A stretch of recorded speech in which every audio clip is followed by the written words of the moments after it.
ఈ సంవత్సరంలో కూడా మనం దేవుని కొరకు ఏమన్నా చేయాలనుకున్నప్పుడు మనం కొన్ని నిర్ణయాలు తీసుకుంటాం కదా. అయితే మన మనసు ఎట్లుంటే దేవుడు కరెక్ట్గా మనల్ని వాడుకోగలుగుతాడు, లేదా మన మనసు ఏ విధంగా ఉంటే మనం దేవుని చిత్తాన్ని గ్రహించగలుగుతాము. ఇది ఒక కాన్ఫ్లిక్టింగ్ సిచ్యువేషన్ అన్నమాట. మనం చేసేది కరెక్టా కాదా అనే డౌట్ వస్తుంది కొన్నిసార్లు. కొన్నిసార్లు ఏమో మనం ఇదంతా చేసినాక కూడా ఏం లాభం అవుతుంది, అవుతుందా కాదా తెలియదు.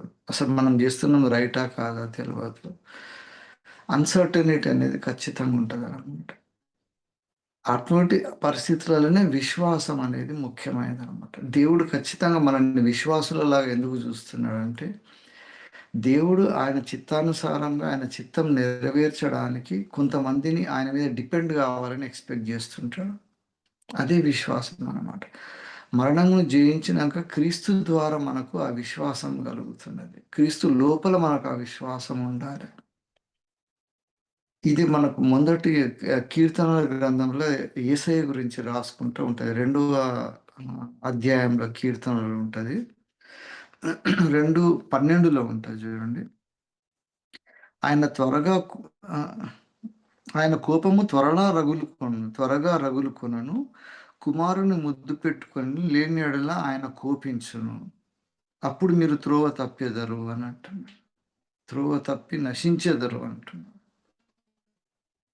మనం ఎప్పుడు ట్రాక్ తప్పుతామని అంటే, కుమారుని ముద్దు పెట్టుకున్నాడు లేని ఎడల ఆయన కోపించును అంటున్నాడు దేవుడు అంటున్నాడు అనమాట. తండ్రి అయిన దేవుడు కుమారుడైన దేవుని విషయంలో సాక్ష్యం ఇస్తున్నాడు. ఇది దావీదు రాసిండు అనమాట. దీనికంటే ముందల ఒక ఎమోషన్ రాసిండు. అది మనకు అవసరం అనమాట. అప్పుడే మనం త్రోవ తప్పకుండా దేవుడు మనకు నిర్ణయించిన త్రోవలో ఎట్లా పోతాం అంటే, ఈ ఎమోషన్ ఒకటి మనం డెవలప్ చేసుకుంటే ఖచ్చితంగా మనం దాన్ని సక్సెస్ఫుల్గా మనం పోవచ్చు.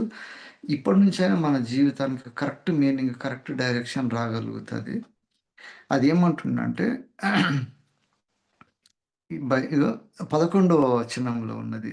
కీర్తన మొదటి కీర్తన 11వ వచనం, రెండవ కీర్తన 11లో ఉన్నది. భయభక్తులు కలిగి యెహోవాను సేవించుడి, గడగడ వణుకుచు సంతోషించుడి అంటున్నాడు. భయభక్తులు కలిగి యెహోవాను సేవించాలంటున్నాడు. గడగడ వణుకుచు సంతోషించుడి అంటున్నాడు. ఈ ఎమోషన్ మనం డెవలప్ చేసుకున్నామంటే దేవుడు మన లైఫ్‌లో సక్సెస్ గ్యారంటీ అన్నమాట. దేవుని ముందర నిలబడ్డప్పుడు ఖచ్చితంగా దేవుడు మనల్ని మెచ్చుకుంటాడు. గడగడ వణుకుచు సంతోషించాలి ఎందుకు అంటున్నాడంటే, భయము కావాలి మనకు. వణుకుడు ఎప్పుడు పుడుతది? ఎప్పుడు పుడుతదంటే ఏదైనా అన్‌సర్టెన్ ఉంటది. ఏమైతదో ఏమో అనే భయము కలిగినప్పుడే వణుకుంటది కదా! లేతే మనం తప్పు చేసినప్పుడు దొరికిపోతాం అన్నప్పుడు భయము కలుగుతది. లేకపోతే ఏం జరుగుతదో మనకు తెలవదు. అది ఏం జరగబోతుందో దానివల్ల మనకు నష్టం జరుగుతదేమో అనే ఉన్నప్పుడు భయం కలుగుతది. ఈ భయం అనేది ఒకటి చాలా ఇంపార్టెంట్. అది దేవుని వలన భయం కలిగినప్పుడే అది కరెక్ట్ అయితదనమాట. మిగతా దేనికి భయపడ్డా కూడా మనం తప్పకుండా విశ్వాసంలో బలహీనులమైనట్టే అనమాట. విశ్వాసం ఉంటే మనకు భయం ఉండదసలు.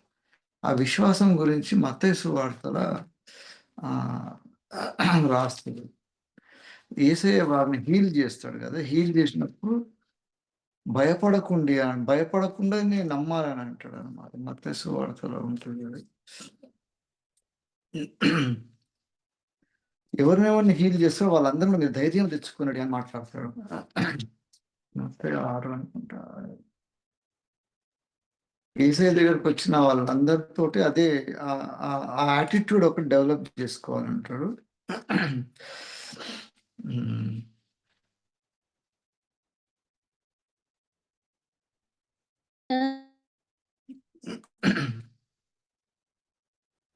మంచిది. అయితే గడగడ వణుకుచు ఆయన విషయంలో సంతోషించాలంటుండు గదా! నేను దాని రిఫరెన్స్ తర్వాత మత్తయి సువార్తలో ఉంటది. యేసయ్య ఎవరిని హీల్ చేసినా గూడా భయపడకుడి అనే మాట అంటా ఉంటాడు. ఎక్కువ why we have to be courageous in the presence of God. At the same time we should fear God అంటాడు. దేవునికి భయపడాలి. తర్వాత సంతోషపడాలంటున్నాడు. ఇక్కడ ఆ, తిమోతికి పౌలు రాస్తున్నాడు, రాసుకుంటూ అంటున్నాడు ఏమన్నంటే 1వ అధ్యాయం 7వ వచనం ఉన్నది. దేవుడు మనకు శక్తియు ప్రేమయు ఇంద్రియ నిగ్రహము గల ఆత్మనే ఇచ్చను గాని పిరికితనము గల ఆత్మని ఇయ్యలేదు అంట. ఈ భయానికి పిరికితనం రెండిటికి కరెక్ట్ లింక్ ఉంటుంది అన్నమాట. పిరికితనం కలిగినవాడు భయపడుతుంటాడు, ధైర్యంతో ఉన్నవాడు వానికి భయం ఉంటుంది అన్నమాట.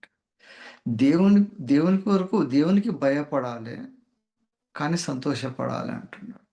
దేవునికి భయపడనోడు, దేవుడు అంటే భయం లేనోడు, వాడు బయట పిరికోడే అసలైతే నిజంగా చెప్పాలి. ఎవడు దేవునికి భయపడతాడో వాడే ధైర్యవంతుడు అవుతాడు. ఇక్కడ మనం చెప్తున్న దేవుడు మనకి ఎటువంటి ఆత్మ ఇచ్చిండంటే ఆ ఆత్మ మనకు శక్తి కలిగిస్తుంది, మన లోపల ప్రేమను కలిగిస్తుంది, తర్వాత ఇంద్రియ నిగ్రహం కలిగిస్తుంది అంటున్నాడు. We will have control on what we Dzire, what we do, what we think. మన దగ్గర ఉన్న ఇంద్రియ నిగ్రహం అంటే జ్ఞానేంద్రియాలు, కర్మేంద్రియాలు అని రెండు ఉన్నాయి మన లోపల కదా. అసలు ఇప్పుడు ఒబేసిటీ అనేది ఒక పెద్ద ప్రాబ్లం అయింది ప్రపంచంలో, లావు కావడం. ఎందుకంటే వాళ్ళు ఉన్న పరిస్థితులను బట్టి వాళ్ళకి అర్థం కాక జనరల్గా పబ్లిక్ తిండిపోతులేమో బాగా తిని లావు అవుతారు, కానీ కొంతమంది స్ట్రెస్ తోటి ఆ స్ట్రెస్ రిలీవ్ చేసుకోవడానికి తింటుంటారు అనమాట. తిని లావు అవుతారు, వాళ్ళకి ఏదైనా తినకుంటే వాళ్ళకి కుదరదు అనమాట. ఆ కంట్రోల్ లేకుండా పోతుంది అనమాట. ఏదైనా చూస్తే ఆశపడతారు. పాపం ఎట్లా చేస్తారంటే వాడి ఇంద్రియ నిగ్రహాల మీద, వాని కంటి మీద, వాని శరీరం మీద, వాని హార్మోనల్ సిస్టమ్ మీద కంట్రోల్ లేదు వానికి.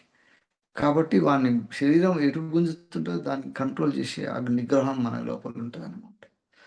అందరికి ఉన్నట్టు మనకు ఉంటుంది. అందుకని ఏసే అందరిలాగా మనలాగానే ఆయన కూడా అన్ని విషయాలలో కూడా అన్నిటిని ఫేస్ చేసినా కూడా పాపం లేకుండా పరిశుద్ధుడు ఎట్లుండంటే ఆయన లోపల దేవుడు మనకు శక్తి, ప్రేమ, ఇంద్రియ నిగ్రహం అని ఇచ్చిండు కానీ పిరికితనం అనే ఆత్మ లేదు మన లోపల.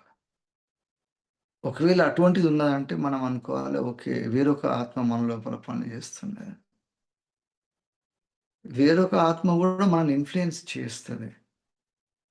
అది మన అంతరాత్మ గుర్తుపట్టాలన్నమాట. ఇది దేవుని నుంచి వచ్చింది, ఇది దేవుని నుంచి రాలేదు ఇదని. ఎక్కడ మనల్ని భయపెడుతున్నది దేవుడు అంటే భయం లేకుండా చేసినప్పుడు మనం అనుకోవాలి అది మనకు ధైర్యం ఉన్నది అనుకుంటాం, కానీ పిరికితనం అదే మనకు. వేరొక ఆత్మ మనల్ని ధైర్యపరుస్తూ ఉంటుంది. అప్పుడు పాపం చేయడానికి భయం కలగదు, మనం ఏమవుతుందిలే అనుకుంటాం. గడగడ వణుకుచు ఆయన సన్నిధిలో సంతోషపడాలంటే ఆ దేవుడు అంటే భయం కలిగించాలన్నమాట. దేవుడు అంటే భయం లేకుండా చేసేది వేరే ఆత్మ అన్నమాట. మనకి ఇంద్రియ నిగ్రహం కలిగిన ఆత్మ ఎప్పుడు ఉంటుందంటే you will always fear. Okay, ఇది చేస్తే దేవునికి కోపం వస్తుందేమో అని రావాలి. కుమారుని ముద్దు పెట్టుకోలేకపోతే తండ్రికి కోపం వస్తుంది అంటున్నాడు. దాంతో నాశనము కలుగుతుంది అంటున్నాడు. దేవుణ్ణి తృణీకరించగలిగే ధైర్యం మనకు ఎప్పుడు వస్తుంది అంటే అదే పిరికితనం అన్నమాట. దేవుని ముందర ధైర్యంగా నిలబడిపోలేము. అందుకనే కృపాసనం దగ్గర పోవాలన్నప్పుడు ధైర్యంగా పోవాలని పౌలు అంటాడు. అది మంచి వచ్చిన హెబ్రీ పత్రికలు రాసి ఉంటుంది. 4వ అధ్యాయం ఉంటుంది. 4వ అధ్యాయం ఓపెనింగ్లోనే చూడండి. హెబ్రీ 4 మొదటి వచనము, చివరి వచనం రెండిట్లో ఈ రెండు ఎమోషన్స్ని ఈ 4వ అధ్యాయం మొత్తం మనం కరెక్ట్ చూసుకుంటే ద బిగినింగ్ అండ్ గడగడ వణుకుచు సంతోషించాలి. ఎందుకు భయపడాలో రాస్తున్నాడు చూడండి. ఆయన యొక్క విశ్రాంతిలో ప్రవేశించుదామన్న వాగ్దానము ఇంకా నిలిచి ఉండగా మీలో ఎవడైనాను ఒకవేళ ఆ వాగ్దానము పొందకుండా తప్పిపోవును అని భయము కలిగి ఉందాము అంటున్నాడు. దేవుడిచ్చిన వాగ్దానం ఉన్నది కదా, ఆయన విశ్రాంతిలో మనం ప్రవేశిస్తాము. నిత్య విశ్రాంతి అన్నమాట అది. అక్కడ ఇక మళ్ళీ ఏడుపు ఉండదు, అసలు బాధలు ఉండవు, ఏముండవు కదా. ఆ విశ్రాంతిలో ప్రవేశిస్తామని ఒకవేళ వాగ్దానం మనకు రాకుండా పోతుందేమో అనే విషయంలో మనము భయపడాలి. అట్లా చేయగలిగిన సమర్థుడు దేవుడు కదా. అందుకనే ఆయన కృప కావాలి అని మనం ఆయన దగ్గరికి పోయినప్పుడు ఆ భయంతో ఆయన సన్నిధికి పోవాలంట. ఇక్కడ భయపడాలంటున్నాడు మొదటి వచనంలో. అదే 4వ అధ్యాయంలో చివరి వచనంలో చూడండి. కనుక మనము కనికరింపబడి సముజోచితమైన సహాయము కొరకు కృప పొందినట్లు ధైర్యముతో కృపాసనం వద్దకు చేరుదాం అంటారు కదా. అది దట్ ఈస్ ద జాయ్ అన్నమాట. దేవుని సన్నిధిలో భయం కలుగుతుంది, సంతోషం రెండు కలుగుతుంది. ఎప్పుడంటే ఆయన కృపాసనం దగ్గరకు మనం ధైర్యంగా పోవడానికి మనకు అవకాశం ఇచ్చింది దేవుడు. ఆ కనుక అన్నాడు కాబట్టి దాని పైన వచ్చిన చూడండి ఏమంటుండంటే ఆకాశం ఆకాశ మండలం వెళ్ళిన దేవుని కుమారుడైన యేసు అని గొప్ప ప్రధాన యాజకుడు మనకున్నాడు గనుక మనం ఒప్పుకునే దాన్ని గట్టిగా చేపడదామంట. ఏం ఒప్పుకుంటున్నామంటే అదే రాస్తున్నాడు అనమాట. 12 ఎందుకనగా దేవుని వాక్యము సజీవమై బలము గల రెండంచుల ఖడ్గం అంటుండి ప్రాణాత్మను కీలుగలను మూలుగలను మూలుగలను విభజించునట్టు దూరుచు హృదయం యొక్క తలంపులను ఆలోచనలు శోధించుచున్నది దేవుని వాక్యం అంటున్నాడు అనమాట. అందుకనే మనం భయపడాలంటున్నాడు.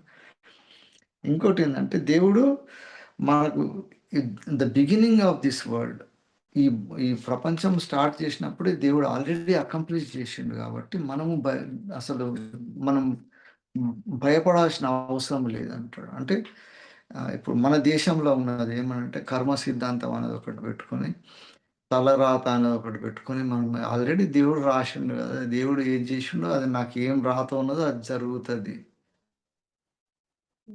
అది అట్లా ఉన్నది. మనం ఏం చేస్తాం ఆల్రెడీ ముందే అయిపోయిందండి.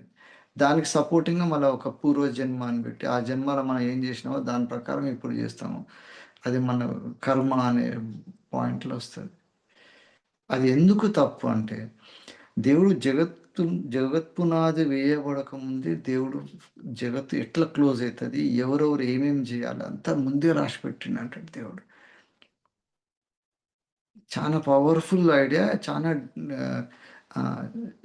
చాలా క్రిటికల్ ఉంటుంది అన్నమాట. ఇప్పుడు మనం ఈ కాలంలో మనం పుట్టాలని దేవుడు డిసైడ్ చేసుకుంటే ఎప్పుడో భూమి పునాది లేకముందే డిసైడ్ చేసుకుంటాం.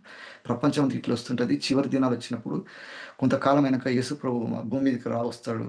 ఆదాము నుంచి మొదలుకుంటే ఏ టైంలో యేసు ప్రభు రావాలి, యెరూషలేము ఎప్పుడు స్థాపింపబడుతుంది, యెరూషలేము ఎప్పుడు కూలగొడతారు, ఎప్పుడు మళ్ళా కడతారు, ఇవన్నీ అయినాక సివిలైజేషన్ ఎట్లుంటుంది, రాజుల వ్యవస్థ ఎప్పుడు వస్తుంది, యాజకులు అందరూ ఉంటారు, తర్వాత డెమోక్రసీ వస్తుంది. ఒక విగ్రహం పెట్టుకున్నప్పుడు ఆ విగ్రహం కింద ఒకటి ఏముంటుంది అంటే మట్టి తర్వాత ఇనుము కలిసిన కాళ్ళు ఉంటాయి. డెమోక్రసీ వస్తుంది. అప్పుడు రాజులు ఉండరు కానీ ప్రజలే రాజుని ఎన్నుకుంటారు అన్నమాట. ఆ కాలం వచ్చినప్పుడు భ్రష్టత్వం ఏ విధంగా జరుగుతుంది, ప్రపంచాల యుద్ధాలు ఎట్లయితుంది, టెక్నాలజీ ఎప్పుడు డెవలప్ అవుతుంది, ఎట్లా ఉంటుంది, ఇవన్నీ దేవుడు ముందే డిసైడ్ చేసి పెట్టాడు. ఎప్పుడూ జరగనని ఇప్పుడు చాలా ఈజీగా అయిపోయింది అనమాట. అందుకని విస్తారమైన జ్ఞానం ఉంటుంది కానీ దేవుని గురించిన జ్ఞానం లేదు, తెలివి లేకుండా తయారవుతారు మనుషులు. ప్రతి ఒక్కటి అవైలబుల్ ఉంటుంది but you have so much of knowledge, దాంట్లో వాట్ ఈస్ ట్రూత్ అనేది మనకు తెలుస్తలేదు. సత్యాన్ని కనుగొనడం ఇంకా కష్టం అవుతుంటుంది అనమాట. అంత ఇన్ఫర్మేషన్ ఉన్నది మనకి ఇప్పుడు. దేవుని భయం లేకుండా తయారైపోతుంది అనమాట తరం. ఆ జ్ఞానంతోటి దేవుణ్ణి పక్కకు పెట్టేస్తాం. ఈ కాలంలో దేవుడు అన్నాడు మన దగ్గరికి ఏర్పరచుకున్నాడు, వీళ్ళు ఇండియాలో పుట్టాలి, వీడు ఇక్కడ పుట్టాలి, ఇక్కడ పుట్టాలి, వీడు ఇటువంటి పరిస్థితులలో పుట్టాలి, వీడి ఫైనాన్షియల్గా ఉండాలి, వీడు ఆడాలలాగా పుట్టాలి, మొగలలాగా పుట్టాలి, ఇవన్నీ దేవుడు ఆల్రెడీ డిసైడ్ చేసిండు. మనం ఇట్లా ఉండకుంటే బాగుండు కదా అని అనుకుంటే దేవుడు అంటాడు, అరే కుండను చేసేటోడు వాని ఇష్టం ఉన్నట్టు చేస్తాడు కానీ కుండకు ఏమైనా రైట్స్ ఉంటాయా అని పౌలు అంటాడు. తిమోతికి రాసినప్పుడు చెప్తున్నాడు అనమాట. తిమోతి అంటున్నాడు, దేవుడు మనకు శక్తియు ప్రేమయు ఇంద్రియ నిగ్రహము గల ఆత్మనే ఇచ్చను కానీ పిరికితనము గల ఆత్మ ఇయ్యలేదు. కాబట్టి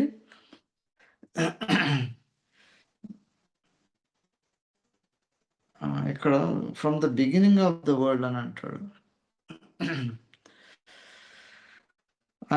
నేను సిగ్గుపడగా మన క్రియలను బట్టి కాక తన స్వకీయ సంకల్పమును బట్టి అనాది కాలము నుండి క్రీస్తు యేసునందు మనకు అనుగ్రహింపబడినది, క్రీస్తు యేసునందు మన రక్షకుని వలన ప్రత్యక్షత వలన బయలుపరచబడినది అయిన తన కృపను బట్టి మనల్ని రక్షించి పరిశుద్ధమైన పిలుపుతో ఆయన మనలను పిలిచెను అంటున్నాడు. అనాది కాలముననే ఆల్రెడీ డిసైడ్ చేసుకున్నాడు అంటుంది దేవుడు. అనాది కాలమునే క్రీస్తు యేసునందు మనకు అనుగ్రహింపబడినది క్రీస్తులో అని అంటున్నాడు.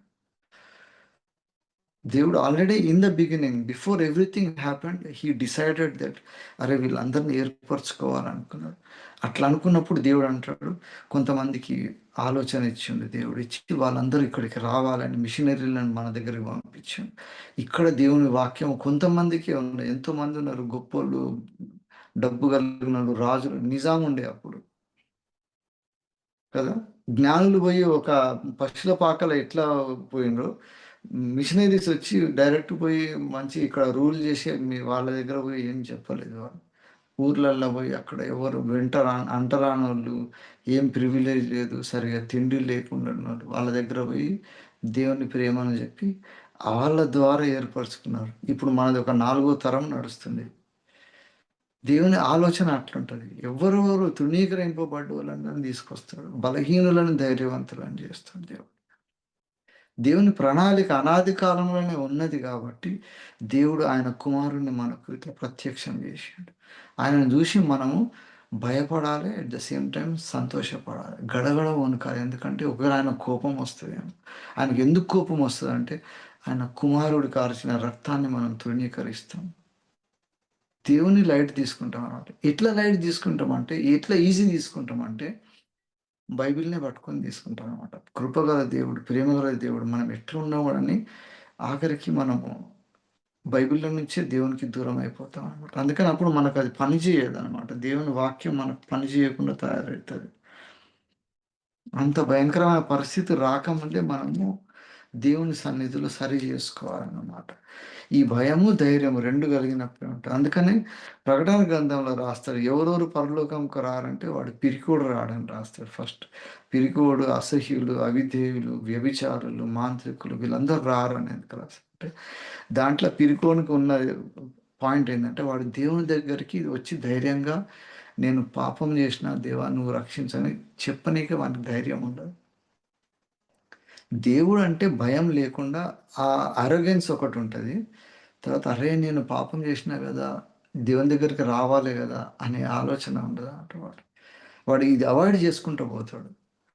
మన దగ్గర కూడా చాలామంది కొన్నిసార్లు కమ్యూనియన్ తీసుకోవాలంటే వద్దు బ్రదర్ నేను సమాధానం లేదు నాకు అని చెప్పేసి దేవుని బల్లని తృణీకరించి దూరం వెళ్ళిపోతారు. అసలు అది పెట్టిందే నువ్వు సరే రావడానికి కదా అంటే వాడు రాడనమాట. ఏదో పెద్ద నీతిమంతునిలాగా ఫీల్ అవుతుంటాడు మళ్ళా. లేదు నేను తప్పు చేసిన బ్రదర్, నేను మీలాగా అంత పరిశుద్ధిని కాదు, దేవుడు పవిత్రుడు కాబట్టి నేను సరిగా లేను కాబట్టి నేను రాను అని వాడు బల్ల దగ్గరికి రాడు. అంతకంటే దౌర్భాగ్యపు ఆలోచన విధానం ఏది లేదు. మన సంఘాలలో అయితే ముఖ్యంగా ఒకప్పుడు అంటే మిషనరీలు ఉన్న కాలంలో ట్రావెల్ చేయడం కానీ వీలు కాకపోయేది. ఒక ఊరు నుంచి ఇంకో ఊరికి రావాలంటే కష్టం ఉండేది. సంఘంలో ఉన్నోళ్ళు అక్కడ విరవడానికి అవన్నీ కూడా ఫెసిలిటీస్ తక్కువ ఉండేది అప్పుడు. ఇప్పుడు కూడా నెలకు ఒకసారో, 2 సార్లు ప్రతిసారి ఆదివారం వచ్చిందంటే రొట్టె విరవడానికి ఊరాలే, సరి చేసుకోవాలి. సరి చేసుకోకుండా నువ్వు ఎట్లా దేవుని సన్నిధిలో ఉంటావు? అంటే నేను సరి చేసుకోను కాబట్టి ఎళ్ళిపోతున్నాను పోయి ఆ టైప్ యాటిట్యూడ్ డెవలప్ చేసుకుంటున్నాం మనం. దేవుని దగ్గర కృపాసనం దగ్గర ధైర్యంగా రావాలంటుండు. అట్లా రాకపోతే కుమారుణ్ణి వ్యతిరేకించినట్టే. ఆయన రక్తాన్ని తృణీకరించినట్టే. అటువంటిది భయంకరమైన పరిస్థితి అన్నమాట. అటు బరి తెగించి అది ధైర్యం అనుకుంటా ఉంటాం.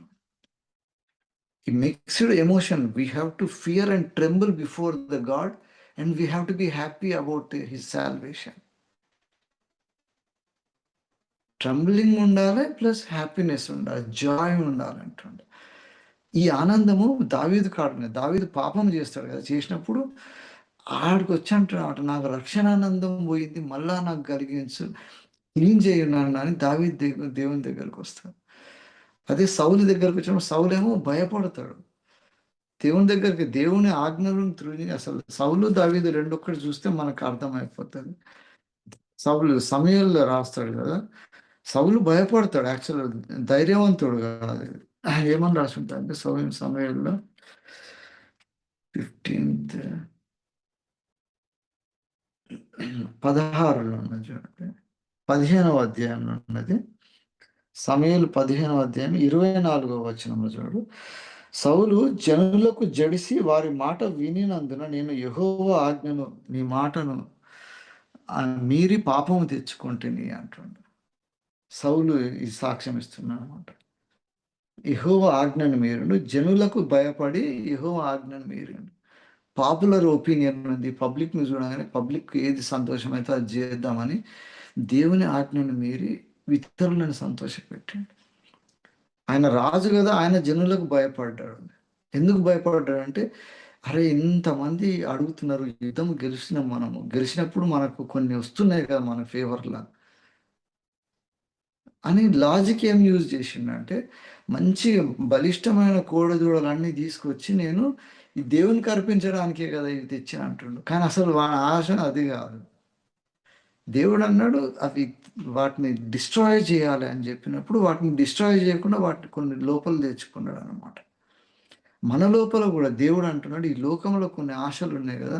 అవన్నిటిని మీరు ఆశించకండి. వాటిని డిస్ట్రాయ్ చేయాలి. You have to you have to eliminate that from your system. అందుకని పిల్లలను గాని, ఎద్దులను గాని అన్నిటిని అమాలేకులకు సంబంధించింది ఏది ఉండొద్దు. You have to destroy everything అని చెప్పిండు. దానికి వాడు ఏమని సౌలు ఏం చేసిండంటే, అరే! పబ్లిక్ అందరికి బాగా నచ్చింది గదా! ఏమన్నా యుద్ధం చేసినప్పుడు మనకేమన్నా లాభం రావాలి గదా! అని దానికి లాజిక్ ఒకటి యాడ్ చేసిండు. దేవుని మహిమ కొరకే గదా! అని. మనం గూడా ఎన్ని సార్లు దేవుని మహిమ కొరకు గాకుండా మనకిష్టమున్నది జేసుకుంటే దాన్ని దేవుని మహిమ అనేది ఒక అడ్డం పెట్టుతున్నాం మనం. నేను కొట్లాడేటప్పుడు ప్రాపర్టీస్ ప్రొటెక్ట్ జేయాలన్నప్పుడు ఎంత కష్టమైతుంటదంటే ప్రతి ఒక్కడు గూడా పబ్లిక్‌కు భయపడుతుంటారు. అరే! దేవునికి చెందింది గదా! దీనితోటి దేవునికి మహిమ కలగడానికి ఏమన్నా చేద్దాము గదా! అంటే వద్దు బ్రదర్ కమిటోళ్ళు ఏమంటారు? 10 మంది ఏమంటారు? దేవుని పక్షాన నిలబడాలంటే పబ్లిక్‌కు భయపడేటోడు దేవునికి ఎన్నడూ భయపడడు. అటువంటోడు దేవుడికి పని చేయలేరనమాట. దేవుడన్నాడు, "నీ అభిషేకం తీసేస్తున్నాను. నిన్ను తృణీకరిస్తున్నానన్నాడు."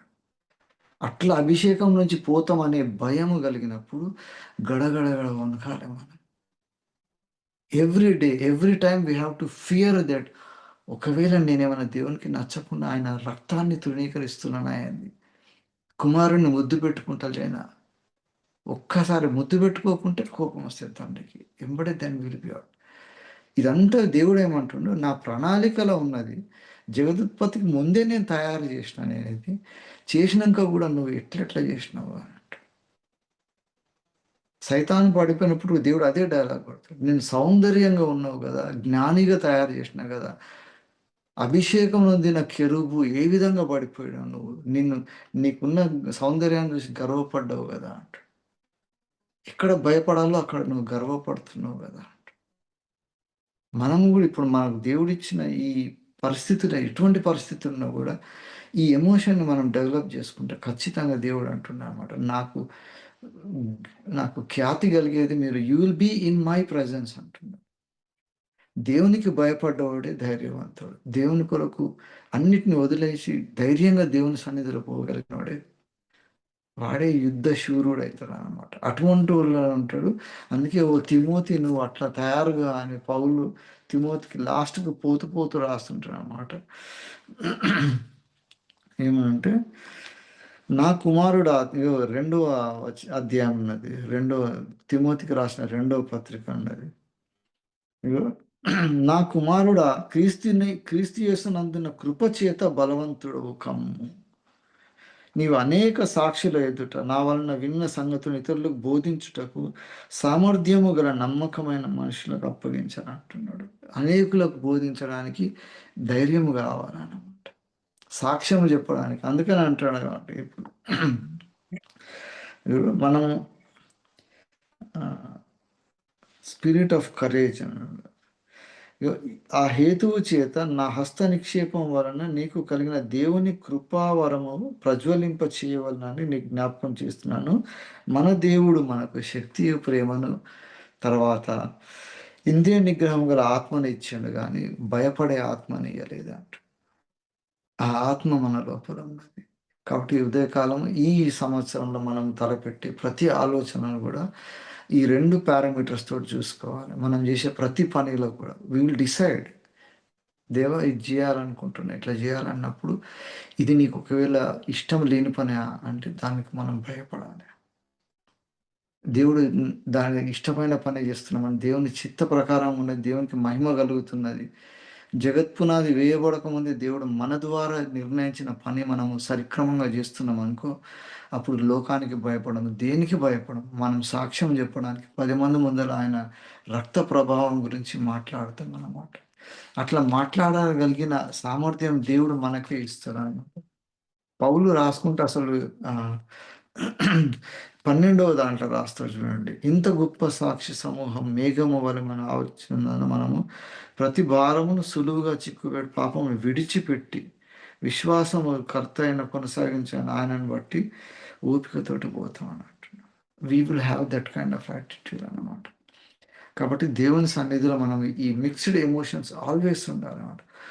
ఒకసారి చూస్తే మనల్ని పిరుకోడనుకుంటుంటారు లోకంలో. అరే! వీడు మనలాగా చేయలేకపోతున్నాడు, మనలాగా మాట్లాడలేకపోతున్నాడు. ఒకడు భయంకరమైన పాపం చేసుకుంటా, వాని చుట్టూ 10 మంది పాపం చేసేటోళ్ళే లేకపోతే అటువంటోళ్ళే పాపులర్ లీడర్‌షిప్ కోసం పోతా ఉంటాడు. అప్పుడు మనం మాత్రం ధైర్యం, భయంతోటి దేవా నీకు తప్పైనది ఏమైనా జరుగుతదేమో కాబట్టి నీకే భయపడుతున్నా అని దేవుని పక్షాన నిలబడతాం. అప్పుడు మనకు ధైర్యం ఎప్పుడిస్తాడంటే దేవుడు, మన ఎదురుగా ప్రపంచం గొల్యాతు లాంటోళ్ళు పెద్ద బలాఢ్యులు ఉన్నప్పుడు, తర్వాత వీళ్ళు ఇశ్రాయేలు కనానుకు పోగానే అక్కడ కనిపిస్తారు. నెఫిలీయులు అనేటోళ్ళు ఉంటారు. భయంకరమైన ఎత్తైన వాళ్ళు ఉంటారు. వాళ్ళు శూరులు ఉంటారు వాళ్ళు. వాళ్ళని చూసినప్పుడు కూడా వీళ్ళకు ధైర్యం కలిగేటోళ్ళు ఉంటారు. కొంతమంది భయపడతారు. ఆ ధైర్యం ఎట్లొస్తదంటే దేవుని భయంతోటే మనకు ధైర్యం వస్తది. Let us tremble before God and let us be courageous to the world. Let us be courageous to our system అన్నమాట. మన దగ్గరున్న శరీరాన్ని నలగగొట్టడానికి మనకు ధైర్యం వస్తదప్పుడు. ఎందుకంటే దేవుని చూడంగానే మనకు భయమైతది. ఇటువంటి యాటిట్యూడ్ తోటి మనం ఈ పనులు చేసుకుంటూ పోదాము. దేవుడు తప్పకుండా మన ద్వారా ఆయన మహిమ పొందడానికి, ఆయన మన ద్వారా ఆయనకు కావాల్సిన కృప, ఆయన మేలులు అవన్నీ కూడా దేవుడు మన ద్వారా ఎంతోమందికి ఇయ్యాలంటే, ఈ సందర్భంలో మనం గుర్తు చేసుకుందాం ఒకసారి. Let us really understand that we have to fear God at the same time. We have to be fearless to this world. We have to be fearless to the sin. మనము పాపం అంటే దాన్ని ఓడగొట్టాలంతే. దాని పాపాన్ని చూస్తే దాన్ని నరికి పడేసేంత ధైర్యం మనకు రావాలి. దాన్ని ప్రేమగా చూసి లేకపోతే పోనీలే అని ఏదైతేలే అని అనుకుంటే ఖతం అయిపోతాం. అందుకనే దేవుడు అన్నాడనమాట. అసలు అబ్రహాం దగ్గరొచ్చినప్పుడు దేవుడు అదే యాటిట్యూడ్ చూసిండు. నాకు భయపడతాడా? లేదా వీడు ప్రేమగా చూసుకుంటుండడా అని లేక లేక పుట్టిన కొడుకుంటాడు. ఆయన దగ్గరకొచ్చి దేవుడు అంటాడు, వాడిని చంపేసేయి నా కోసం అని అంటాడు. అప్పుడు నీకు దేవుడంటే, దేవుని మాట అంటే దానికి భయము అరే కుమారుడు గదా అని లాజిక్ యూజ్ చేయలే అక్కడ అబ్రహాం. He was so trustworthy. దేవుని మీద ఎంత విశ్వాసం ఉన్నదంటే, ఒకవేళ సంపమంటుండుగా, సంపినాక మళ్ళా ఈయననే బ్రతికిస్తాడులే అనే ధైర్యం ఉన్నది. మనకిప్పుడు ఆ ధైర్యం ఉన్నదా అసలు? దేనికి భయపడుతున్నాం మనం? ఎట్లైనా చచ్చిపోతాం గానీ, మళ్ళీ ఈ శరీరాన్ని లేపుతాడు గదా ఆయన. ఆయనతోటి నిత్యత్వంలో ఉంటాము గదా! ఆ కుమారుని రక్తం మనకి ఇచ్చిండు గదా! అనే ధైర్యం ఉన్నప్పుడు, ఈ ప్రపంచంలో ఏ పరిస్థితికి గూడా మనం భయపడం.